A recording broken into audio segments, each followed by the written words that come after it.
Court में एक लंबी लड़ाई के बाद राजीव भरतरी पीसीसी होप का चार्ज आज संभाल चुके हैं क्योंकि कोर्ट का आदेश था कि मंगलवार 4 अप्रैल को सुबह 10 बजे चार्ज दिया जाना है। सर, एक लंबी लड़ाई रही है क्योंकि कई बार जो ब्यूरोक्रेट होता है वो सोचते हैं कि शायद सत्ता से टकराना ज़रूरी नहीं है, ये माना जाता है, लेकिन आप टकराए, आप अपने हक के लिए लड़े और आज फैसला आपके पक्ष में आया और आज आपको चार्ज भी दिया गया। माननीय उच्च न्यायालय के निर्देशों के क्रम में और शासन के निर्देशों के क्रम में आज मैंने ये कार्यभार ग्रहण किया है। सर, जब आप 2020 में चीफ वाइल्ड लाइफ वार्डन थे, उस वक्त आपको भेजा गया था पाखरों में टाइगर सफारी के लिए। क्या कुछ देखा आपने? क्या लगता है वहाँ पर वो सब चीज़ें होनी ज़रूरी थी या नहीं होनी चाहिए थी? क्योंकि मामला था वन मंत्री हरक सिंह रावत की कॉन्स्टिट्यूएंसी से जुड़ा हुआ। क्या लगता है कि वहाँ पे वो जो सब चीज़ें हैं आपने देखी, आपने जो वहाँ पे रिसर्च किया, क्या कुछ सामने आया था? मैं इसमें ये मामला न्यायालय में विचाराधीन है और मेरा कुछ भी टिप्पणी करना उचित नहीं सर, होगा। वो बात आपकी बिल्कुल सही है, हम मानते हैं कि लेकिन क्या पाखरो में इस तरह का कंस्ट्रक्शन या वहाँ पर पेड़ों की कटाई या कुछ इस तरह से निर्माण होना? इस बारे में सीईसी ने काफ़ी अपनी एक स्पष्ट राय माननीय उच्चतम न्यायालय को दी है और जो पर्यावरण मंत्रालय की नीतियां हैं उनमें परिवर्तन विचाराधीन है। आज 5वां आदेश आया है, उसके बाद आज आपको नियुक्ति मिली। हाँ ये सही है।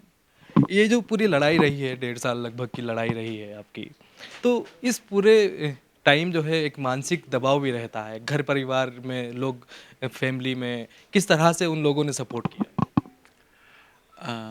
मुझे सभी का बहुत साथ मिला है और लेकिन जितना आप उसे प्रकट कर रहे हैं एक लड़ाई है उसके रूप में, ऐसा नहीं है। एक लीगल प्रोसेस है, वो अपना समय लेता है और क्योंकि आप पहली पहली बार न्यायालय का दरवाज़ा खटखटाया होता है तो आपको उतनी जानकारी भी नहीं होती, आप धीरे धीरे सीखते हो।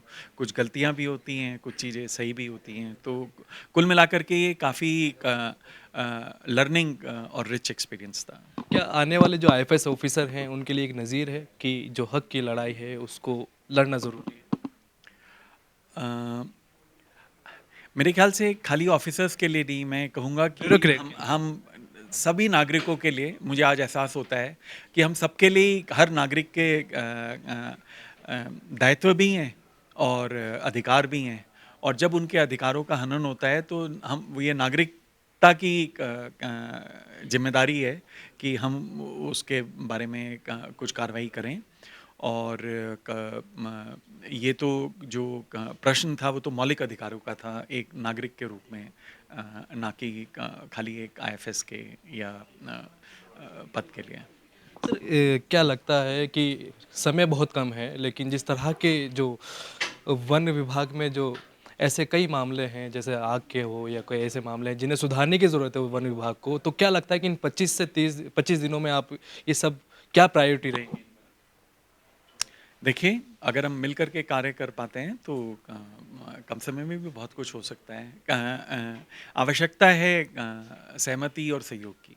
क्या जब ये पूरी लड़ाई चली है, मतलब एक केस चला है कोर्ट में लगभग 1.5 साल तक, तो क्या कभी मन में विचार आया कि यार नहीं लड़ना है या कुछ इस तरह से दबाव या उस तरह की चीज़?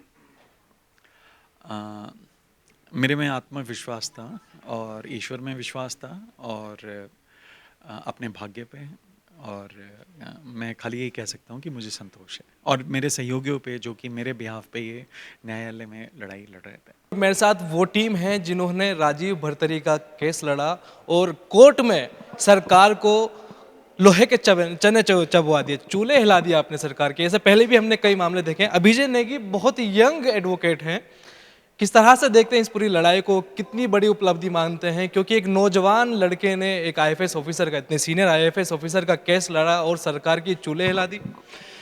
देखिए, मैं इसको एक बहुत लर्निंग एक्सपीरियंस के तौर पर देखता हूँ बतौर एक प्रोफेशनल एडवोकेट, कि हमारा जो जुडिशियल सिस्टम है वो समय ज़रूर लेता है, पर अगर हम जुडिशियल सिस्टम में फेथ रखें तो चाहे ओपोनेंट कितने भी स्ट्रांग हों, कितने भी रिसोर्सफुल हों, तो जुडिशियल सिस्टम रिवॉर्ड भी करता है अगर आप बाय लॉ चल रहे हैं।